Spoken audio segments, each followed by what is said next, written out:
तो स्वागत है आपके अपने YouTube channel AK sir official पर। उम्मीद करते हैं कि स्वस्थ होंगे। आज हम लोग अपने नए वीडियो में मैथमेटिक्स पढ़ेंगे। उसमें पहला चैप्टर है आपका नंबर फैमिली, उसी को पढ़ेंगे। इससे पहले कि हम लोग वीडियो में आगे बढ़े, कुछ इम्पोर्टेंट बातें जान लीजिए। यदि आप चैनल पर नए हैं तो प्लीज़ चैनल को सब्सक्राइब करके और बेल आइकन दबाना ना भूलें, और वीडियो को लाइक करें और ज़्यादा से ज़्यादा शेयर करें। चलिए अब हम लोग अपने कंटेंट पर फोकस करते हैं। देखिए, नंबर फैमिली के अंतर्गत क्या क्या आता है हम लोग ये देखेंगे आज। नंबर सिस्टम आता है, decimal fraction, shorts and indices, घातांक और करणी जिसे हम लोग अंडर रूट के नाम से जानते हैं, वो आता है। सिंप्लीफिकेशन आता है, सरलीकरण आता है, LCM HCF आता है। ये सब हम लोग इस नंबर फैमिली के अंतर्गत देखेंगे।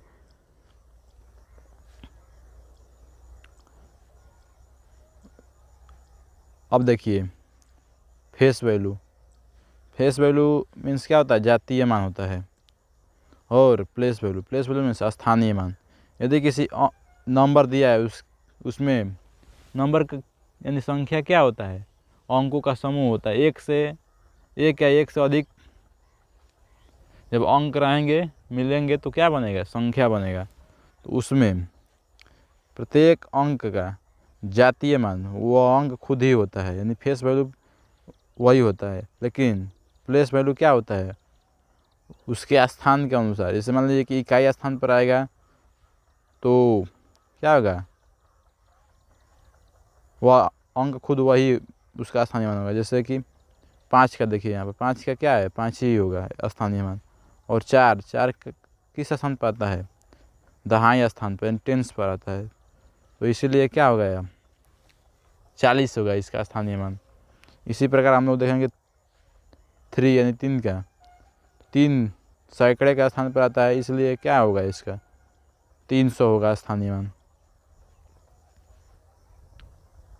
अगला देखिए, 1 यानी 1 किस स्थान पर आता है? आया है इसमें 10,000 स्थान पर, यानी 10,000। इसलिए इसका स्थानीय मान क्या होगा? 10,000 होगा। वैसे ही इसी में देखिए 2 भी है, एक जो कि किस स्थान पर है? 1000वें स्थान पर है, इसलिए इसका प्लेस वैल्यू क्या होगा? 2000 होगा। अब ऐसे ही एक क्वेश्चन देख लेते हैं जो कि दिया है। एक संख्या दिया गया है जिसमें 3 के स्थानीय मान और जातीय मान का अंतर हम लोगों को ज्ञात करना है। तो सबसे पहले हम लोग उस संख्या को लिखेंगे, और संख्या लिखने के बाद जो कह रहा है, जैसे मान लीजिए 3 का स्थानीय मान, तो 3 का स्थानीय मान हम लोग निकालेंगे। तो यहाँ पर देखिए 3 का स्थानीय मान 1000वें स्थान पर है, इसलिए 3 × 1000 यानी 1000 करने पर हम लोग को क्या मिला है? 3000 मिला है। और इस 3 का जातीय मान यानी 3 कैसा दिख रहा है? 3 का जातीय मान क्या होगा? 3 ही होगा। तो इन दोनों का अंतर पूछा है, तो हम लोग यहाँ पर अंतर इसका जब घटाएंगे तो अंतर आएगा। देखिए, घटाने के बाद आया अंतर 2997। अब हम लोग आगे बढ़ेंगे इसी में। नंबर सिस्टम यानी कि संख्या पद्धति। नंबर सिस्टम को हम लोग हिंदी में क्या कहते हैं? संख्या पद्धति।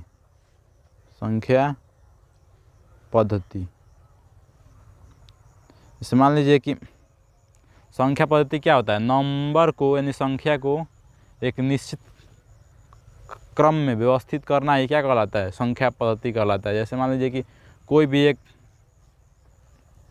बिजनेस है, चाहे कोई भी एक दुकान है, उसमें जो भी रॉ मटेरियल होता है उसको हम लोग क्या करते हैं, एक निश्चित क्रम में व्यवस्थित करते हैं कि यहाँ पर ये रहेगा, यहाँ पर ये रहेगा। उसी तरह से नंबर है, नंबर एक क्या है, भंडार है संख्याओं का।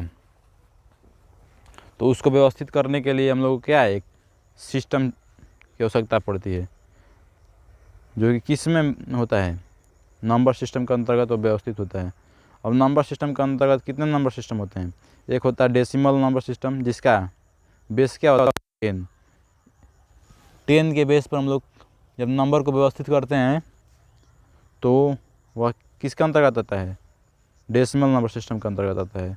अगला है बाइनरी नंबर सिस्टम, उसके बाद ऑक्टल, उसके बाद हेक्सागोनल। बाइनरी मीन्स दो, जिस संख्या को 2 के बेस पर हम लोग क्या करते हैं, व्यवस्थित करते हैं, उसे क्या, बाइनरी नंबर। इसके अंतर्गत कितनी संख्याएं आती है, 0 और 1, केवल इतना ही 2 संख्याएं आती हैं, 2 नंबर आता है। अगला है ऑक्टल, यानी कि जिसको हम लोग 8 के बेस पर क्या करते हैं, व्यवस्थित करते हैं। उसी तरह से वो आपका है एक हेक्सागोनल, यानी कि जिसको 16 के बेस पर व्यवस्थित करेंगे, उसे क्या कहेंगे हम लोग, हेक्सागोनल। जो कि हम लोगों को, यदि आप लोग कंप्यूटर का बेसिक नॉलेज लिए होंगे तो उसमें पढ़ाया गया होगा आपको। अब देखिए आगे,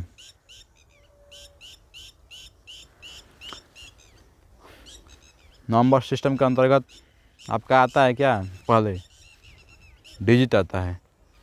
तो डिजिट कुल कितने होते हैं, कुल 10 ही हैं डिजिट।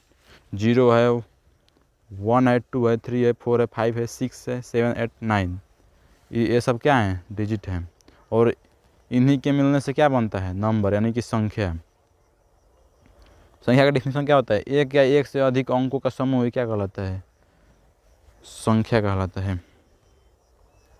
अब देखिए क्लासिफिकेशन ऑफ नंबर्स, संख्याओं का वर्गीकरण। संख्या को कितने भागों में हम लोग विभाजित करते हैं, 2 भागों में। एक होता है रियल नंबर, एक होता है इमेजिनरी नंबर। रियल नंबर क्या होता है, वास्तविक संख्या होता है, जो कहाँ से कहाँ तक होता है, -इन्फिनाइट से लेकर +इन्फिनाइट तक जो भी संख्या हम लोगों को देखने को मिलती है उसे हम लोग वास्तविक संख्या कहते हैं। और इमेजिनरी नंबर यानी काल्पनिक संख्या, जो जिनका क्या है, कल्पना ही बस किया जा सकता है। जैसे में a + i b के रूप में इसको हम लोग दर्शाते हैं। जैसे मान लीजिए कि 3 + i2, इस तरह से हम लोग दर्शाते हैं नंबर को। जैसे में इसमें आयोटा का मान कितना रहता है, √-1 होता है। तो ये हम लोग क्लास 11th में पढ़े होंगे, देखे होंगे इस इमेजिनरी नंबर को पढ़ते हुए, लेकिन इससे हम लोग मतलब नहीं है, ये बस जानने के बेसिक नॉलेज के लिए हम बता दिए आपको। अब हम लोग रियल नंबर को देखेंगे। रियल नंबर को भी 2 भागों में क्या किया जाता है, विभाजित किया जाता है। अब 2 भागों में, यानी कि एक होता है डेसिमल पर्सन होता है एक, और एक इंटीजर होता है। डेसिमल यानी दशमलव, जो क्या होता है, दशमलव में जो अंक होते हैं, जैसे 0.53, 1.33, 1.267, ऐसे नंबर को हम लोग वास्तविक नंबर के अंतर्गत ही रखते हैं, लेकिन यह क्या है, डेसिमल नंबर है। और इंटीजर जिसका पूर्ण मान हो, जैसे 1, 2, 3, 10, 100, ये सब क्या है, पूर्णांक, यानी कि इनका पूर्ण मान है। अब इसी में हम लोग आगे देखेंगे क्या, दशमलव के बारे में देखेंगे। दशमलव होता कितने प्रकार का है, 2 प्रकार का होता है। एक पुनरावृत्ति, जो कि बार बार आवृत्ति होता है एक ही अंक का, उसे ही पुनरावृत्ति दशमलव कहते हैं। और एक होता है गैर पुनरावृत्ति, यानी कि जिसमें दशमलव के अंक दशमलव के बाद अंकों का क्या होता है, परिवर्तन होता रहता है, यानी रिपीट नहीं करता है, उसे हम लोग गैर पुनरावृत्ति दशमलव प्रसार कहते हैं। जैसे में इसका डिफिनीशन देख लीजिए, जो संख्या दशमलव के बाद अपने आप को दोहराती है, जो कि हमने आपको पहले ही बता दिया है, जो संख्या दशमलव के बाद अपने आप को क्या करे, पुनः दोहराए, दोहराती रहे अनंत तक, उसे ही हम लोग पुनरावृत्ति यानी आवृत्ति दशमलव प्रसार कहते हैं। जैसे मैं देखिए यहाँ पर 1.33 ये सब क्या है, एक ही अंक का प्रसार होता जा रहा है, इसीलिए यह पुनरावृत्ति दशमलव प्रसार के अंतर्गत आएगा। अगला, ऐसी संख्या जो दशमलव के कुछ अंकों के बाद सीमित हो जाती हैं। जैसे मान लीजिए कि 1.333 इतने पर ही जाकर सीमित हो जाए, यानी कि रुक जाए, तो उसे भी हम लोग क्या कहते हैं, पुनरावृत्ति दशमलव के अंतर्गत रखते हैं। अब देखिए आगे,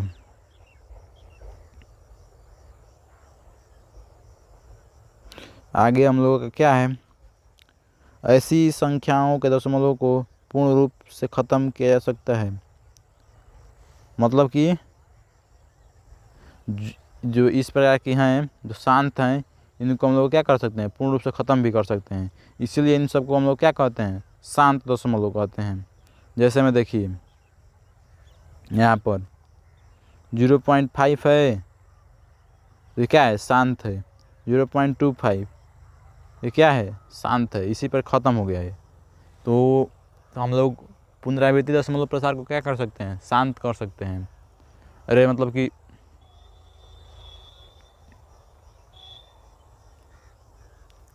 ख़त्म कर सकते हैं, इसलिए क्या है, शांत दशमलव प्रसार के अंतर्गत आता है। अगला हम लोग देखेंगे इसी में अपना नॉन रिपीटेटिव यानी कि गैर पुनरावृत्ति दशमलव प्रसार, या इसके विपरीत, जस्ट विपरीत होता है। जैसे कि जो संख्या दशमलव के बाद अपने आप को नहीं दोहराती है, उसे किसके अंतर्गत रखते हैं, गैर पुनरावृत्ति दशमलव प्रसार के अंतर्गत रखते हैं। इनका दशमलव नहीं हटाया जा सकता है, इसलिए इन्हें अशांत दशमलव प्रसार कहते हैं। मतलब कि इनको दशमलव के बाद शांत नहीं किया जा सकता है, इसलिए ये संख्याएं कैसी होती हैं, अशांत दशमलव प्रसार के अंतर्गत आती हैं, और इन्हें नॉन टर्मिनेटिव भी कहा जाता है। मतलब कि क्या, यह अपने आप को क्या कर सकती हैं, मतलब कि एक के बाद मतलब बदलती रहती हैं, ये कभी रुकेंगी नहीं। इसके अंतर्गत कैसे संख्या आ सकती हैं, जैसे मैं यहाँ पर देखिए एग्जाम्पल के तौर पर लिया गया है 0.1456 डाटा अनंत तक जाती रहेगी। और इनका अंतर्गत कौन सी संख्या आती है, जितने भी रूट वाली संख्या होती हैं, जिनका हम लोगों को वर्गमूल नहीं निकालना, जिनका हम लोग वर्गमूल नहीं निकाल पाते हैं, वो संख्या किसके अंतर्गत आती हैं, नॉन रिपीटेटिव डेसिमल के अंतर्गत आती हैं। जैसे मान लीजिए कि आपका एक है पाई का मान क्या होता है, 3.14। इसके अंतर्गत बहुत सारे संख्याएं आती रहती हैं, लेकिन ये किसके अंतर्गत आता है, नॉन रिपीटेटिव दशमलव प्रसार के अंतर्गत आता है। अब देखिए अगला हम लोग देखेंगे, अगला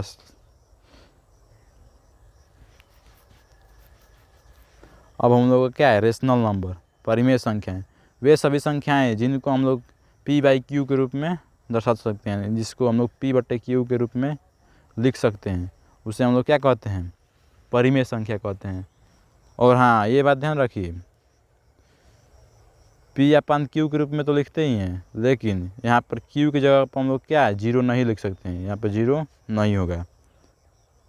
क्योंकि यदि मान लीजिए कि हम लोग यहाँ पर 1 है, 1 में 0 से भाग देंगे तो क्या हो जाएगा, इनफाइनाइट हो जाएगा। तो ये किसके अंतर्गत आ जाएगा, यह संख्या किसके अंतर्गत आएगी, इरेशनल के अंतर्गत आएगी। यही इसके अंतर्गत देखिए रेशनल नंबर के अंतर्गत कौन कौन संख्या आती है, 0, 1, 3, 1/2, 0.6, यानी कि शांत दशमलव वाला जो भी होता है वो सब किसके अंतर्गत आता है, रेशनल नंबर के अंतर्गत आता है। यानी जो रिपीटेटिव दशमलव प्रसार के अंतर्गत जो भी संख्याएं आती हैं वो किसके अंतर्गत रहती हैं, रेशनल नंबर के अंतर्गत रहती हैं। अगला देखिए इरेशनल नंबर, अपरिमेय संख्या, जिन्हें p/q के रूप में नहीं लिखा जा सकता है, उसे हम लोग क्या कहते हैं, इरेशनल नंबर कहते हैं। जैसे कि पाई क्या है, एक इरेशनल नंबर है। इसमें ई यानी कि और सभी करणीय वाली संख्याएं, ये सब क्या हैं, इरेशनल नंबर हैं। अब हम लोग देखिए कुछ देखते हैं इंटीजर, यानी कि जो पूर्णांक संख्या होती है, जो पूर्ण अंक, जैसे 1, 2, 10, 100 ऐसे करके जो भी संख्याएं होती हैं जो पूर्ण, जिसका मान क्या होता है, पूर्ण होता है, उन संख्याओं को थोड़ा देखेंगे अलग अलग भागों में। जैसे पॉजिटिव इंटीजर, धनात्मक पूर्णांक, सभी प्राकृतिक संख्याओं का समुच्चय क्या कहलाती है, धनात्मक पूर्णांक कहलाती है। या फिर गिनती वाली जितनी भी संख्याएं होती हैं उनका समुच्चय क्या कहलाता है, पॉजिटिव इंटीजर, यानी कि धनात्मक पूर्णांक के अंतर्गत आता है। जैसे में 1, 2, 3 डॉट डॉट डॉट कहाँ तक, अनइनफिनाइट तक, ये किसके अंतर्गत आता है, पॉजिटिव इंटीजर के अंतर्गत आता है। अब देखिए जीरो इंटीजर, यानी कि शून्य पूर्णांक, वे सभी पूर्ण संख्याएं, मतलब सभी पूर्ण संख्याओं का समुच्चय क्या कहलाता है, जीरो। मतलब कि क्या, जीरो पूर्णांक के अंतर्गत कैसी संख्याएं आती हैं, जीरो पूर्णांक के अंतर्गत सभी पूर्ण संख्याएं आती हैं, जैसे 0 से लेकर इनफाइनाइट तक। अगला देखिए निगेटिव नंबर्स, यानी कि ऋणात्मक इंटीजर, सभी संख्याओं का समुच्चय, सभी निगेटिव संख्याओं का ऋणात्मक संख्याओं का पूर्णांक यानी समुच्चय क्या कहलाता है, ऋणात्मक पूर्णांक कहलाता है। जैसे -∞ से लेकर के कहाँ तक, -1 तक की सभी संख्याएं किसके अंतर्गत आती हैं, शून्य पूर्णांक के अंतर्गत आती हैं। अब हम लोग नेचुरल नंबर को थोड़ा देखेंगे अलग अलग भागों में विभाजित करके, यानी कि पूर्णांक को देखेंगे अलग अलग, गिनती वाली जितनी संख्याएं होती हैं उनको अलग अलग भागों में क्या करेंगे, देखेंगे। पहला है इसमें सम संख्याएं, और हाँ इनसे पर थोड़ा कुछ महत्वपूर्ण बात देख लीजिए जो कि हमने लिखा नहीं है। जो हमारा पाई होता है वह पाई क्या होता है, वे मैंने बताया कि अपरिमेय संख्या होता है। और यहीं पर से पाई का मान आप लोग देखे होंगे 22/7, तो ये क्या है, यह रेशनल नंबर है, क्योंकि यह p/q के रूप में है, इसलिए क्या है, यह रेशनल नंबर है। तो इस बात को आप लोग ध्यान रखिएगा। अगला देखिए सम संख्या, जो संख्याएं 2 से पूर्णतः क्या विभाजित हो जाती हैं उन्हें क्या कहते हैं, सम संख्याएं कहते हैं। जैसे 2, मान लीजिए कि -2, 0, 2, 4, 6, 8, 10, इस तरह से कहाँ तक, इनफिनाइट तक, इधर भी इनफिनाइट तक, ये सभी संख्याएं क्या कहलाती हैं, ये सभी इंटीजर क्या कहलाते हैं, सम संख्याएं कहलाती हैं। अब अगला है विषम संख्या, जो संख्या 2 से पूर्णतः विभाजित न हो उसे क्या कहते हैं, विषम संख्या। अगला देखिए अब, और हाँ यह भी ध्यान रखिए 0 एक क्या है, सम संख्या है। ये नोट करने वाली पॉइंट है जो कि हमेशा एग्जाम में ऑब्जेक्टिव क्वेश्चन में आता रहता है। जैसे मान मैंने एक बताया कि 22/7 क्या है, रेशनल नंबर है या इरेशनल, तो ये क्या है, रेशनल नंबर है। वैसे ही 0 एक क्या है, सम संख्या है या विषम संख्या, सम संख्या है।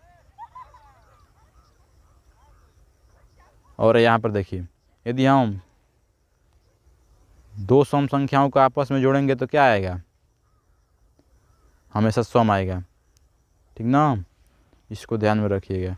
और यदि हम लोग दो विषम संख्याओं को आपस में जोड़ेंगे तो हमेशा सम आएगा, और एक सम और एक विषम को जोड़ेंगे तो हमेशा विषम आएगा। जिसमें एग्जाम्पल का थ्रू देख लीजिएगा। जैसे मान लीजिए कि हम लोग 2 और 4 को जोड़ेंगे तो क्या आएगा, 6, जो कि क्या है, इवन नंबर यानी सम संख्या है।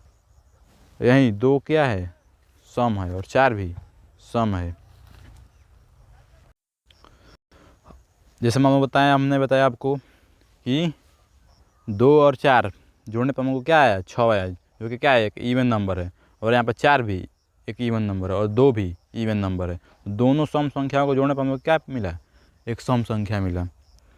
ऐसे ही हम लोग अगर दो विषम संख्याओं को जोड़ेंगे आपस में तो क्या आएगा, जैसे मान लीजिए कि 3 है और 5 है, दोनों क्या है, विषम संख्या है। दोनों को जोड़ने पर हम लोग क्या है, 8, जो कि क्या है, सम संख्या है। ऐसे ही तीसरा हमारा है एक सम और एक विषम। तो जैसे देखिए यह एक क्या है, विषम और यह एक सम है। दोनों को जोड़ेंगे तो क्या आएगा, एक विषम संख्या आएगा, 5 आएगा, जो कि क्या है, एक विषम संख्या है। कोई भी संख्या आप लोग ऐसे ही देखेंगे तो यही आएगा। अगला है आपका परफेक्ट स्क्वायर यानी पूर्ण वर्ग। पूर्ण वर्ग क्या होता है, जिसका वह संख्या जिसका हम लोगों को क्या मिल सके, पूर्ण मतलब कि वर्ग हो सके। जैसे मान लीजिए कि 1 का वर्ग 1, 2 का वर्ग 4, किसके अंदर, पूर्ण वर्ग के अंतर्गत आएंगे। जैसे मान लीजिए यहाँ पर 3 है, 3 का क्या होता है वर्ग, 9, 16, 25, 36, ये सब संख्या क्या है, पूर्ण वर्ग हैं। और ऐसे ही पूर्ण घन होता है, जिसका मान लीजिए कि 1 का क्यूब 1 होगा, 2 का क्यूब 8 होगा, जो कि यहाँ पर लिखा हुआ है। तो ये पूर्ण घन का अंतर्गत होगा। अगला है आपका फैक्टर यानी गुणनखंड। वे सभी संख्याएं जो दी गई संख्या को पूर्णतः क्या कर दे, विभाजित कर दे। मतलब क्या, जैसे मान लीजिए कोई संख्या दी जाए, मान लीजिए यहाँ पर 8 मैंने दे दिया, तो इसको जो संख्याएं पूर्ण रूप से विभाजित कर देंगी वह क्या हो जाएंगी, उस संख्या के गुणनखंड हो जाएंगी। जैसे मान लीजिए 8 को 1 पूर्ण रूप से विभाजित कर देगा, 2 भी कर देगा, 3 नहीं करेगा, 4 कर देगा, 5 नहीं करेगा, 6 भी नहीं करेगा, 7 भी नहीं करेगा, 8 करेगा। तो ये चारों संख्या कैसी होगी, इसका गुणनखंड होगी, 8 का गुणनखंड होगी। तो गुणनखंड का डेफिनेशन क्या होगा, ऐसी संख्याएं जो दी गई संख्या को पूर्ण रूप से क्या कर दे, विभाजित कर दे, वो क्या कहलाएंगी, गुणनखंड कहलाएंगे। अब देखिए आगे, जैसे यहाँ पर 1, 2 का हम लोग एग्जाम्पल इसमें लिखे हुए हैं, तो आप लोग पढ़ लीजिएगा उससे। प्राइम नंबर यानी कि अभाज्य संख्या है। अभाज्य संख्या का डेफिनेशन क्या होता है, वह संख्या जिसका गुणनखंड केवल 2 हो। एक तो वह संख्या खुद हो और उसका गुणनखंड केवल 1 हो। यानी मान लीजिए यहीं पर मान लीजिए कि हम 5 लिखे हैं, तो 5 क्या है, एक अभाज्य संख्या है, जो कि एक से कटेगा और खुद से कटेगा, यानी 5 से ही कटेगा। इसके केवल 2 गुणनखंड हो गए, इसलिए यह क्या है, अभाज्य संख्या है। अब अगला देखिए,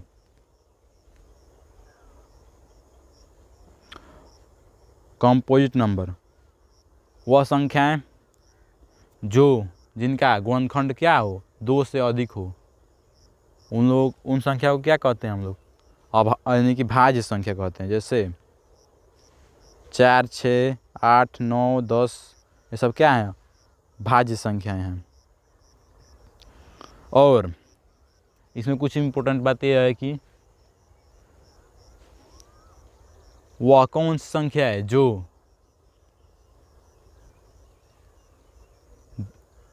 सम भी है और अभाज्य भी है। तो पूरी संख्या में एक ऐसी संख्या है जो क्या है, सम संख्या भी है और अभाज्य संख्या भी है। तो बाकी सभी संख्याएं क्या होती हैं, जितने भी अभाज्य संख्याएं होती हैं सभी विषम होती हैं, 2 के अलावा। तो इसको बात तो आप लोग क्या करिएगा, नोट कर लीजिएगा, ध्यान रखिएगा दिमाग में अपने। अगला है कुछ इम्पोर्टेंट फैक्ट्स है जो कि डायरेक्ट एग्जाम में हम लोग को क्या देखने को मिलता है। देखिए यहाँ पर किसी भी कॉम्पिटिटिव एग्ज़ाम में हम लोगों को ये डायरेक्ट देखने को मिलता है। जैसे मैंने बताया सबसे पहले एक आपको जीरो जो कि क्या है, एक सम संख्या है, वो ऑब्जेक्टिव क्वेश्चन में मिल जाता है। उसके बाद मैंने बताया एक आपको 22/7 जो कि क्या है, एक रेशनल नंबर है। तो ये और एक आपको अभी बताया मैंने जो कि 2 है। 2 क्या है, एक ऐसी संख्या जो सम भी है और अभाज्य भी है, ठीक ना। और सबसे छोटी अभाज्य संख्या भी क्या है, 2 है। और भी क्वेश्चन बनता है, जैसे मान लीजिए कि सबसे छोटी विषम भाज्य संख्या, सबसे छोटी विषम भाज्य संख्या यानी कि ऐसी संख्या जो विषम भी हो और भाज्य भी हो और सबसे छोटा है, तो वो क्या है, 9 है। ये 2-3 क्वेश्चन है जो कि आपको ध्यान रखना है। और इम्पोर्टेंट फैक्ट्स जो मैंने बात कर रहा था मैं, उसको देख लीजिए। यदि आपको पूछ दिया जाए क्वेश्चन में कि पेपर में 1 से 50 तक के बीच कितनी प्राइम नंबर होती है यानी अभाज्य संख्याएं होती हैं, तो कितनी होती हैं, 15 होती है यानी 15 होती है। और 50 से लेकर 100 तक के बीच में कितना होते हैं, 50 से लेकर 100 तक के बीच में तो होता है 10। इसे आपको ध्यान में रखना है। और यदि 1 से लेकर के 100 तक के बीच पूछा जाए कितना होता है, तो कितना होता है, 25 यानी 25 होता है। अगला देखिए, यदि आपसे पूछा जाए कि 1 से लेकर प्रथम 9 यानी कि 9 अभाज्य संख्याओं का योग कितना होता है, जैसे मान लीजिए कि कितना होता है, 100 होता है। आपको देखिए प्रूफ करके मैं दिखा दे रहा हूँ। एक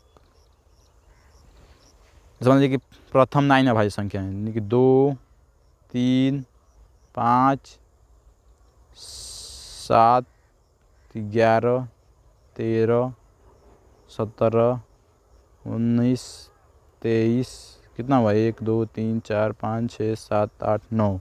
इन सब को हम लोग जोड़ेंगे तो कितना आएगा, 100 आएगा। आप लोग जोड़ करके चेक कर सकते हैं। प्रथम जो 9 अभाज्य संख्या होती है उनका योग कितना होता है, 100 होता है। अब हम लोग देखेंगे, बस आज हम लोग इतना ही देखेंगे। कल यहाँ से हम लोग फिर देखेंगे, जानेंगे इसके बारे में। तो उम्मीद करते हैं कि आपको वीडियो अच्छा लगा होगा, जो मैंने बताया वो समझ में आया होगा। और यदि वीडियो अच्छा लगा हो, वीडियो को लाइक करें, शेयर करें और चैनल को सब्सक्राइब करना ना भूलें। और ऐसी ही वीडियो पाने के लिए चैनल को सब्सक्राइब कर लेना। Thank you for watching this video.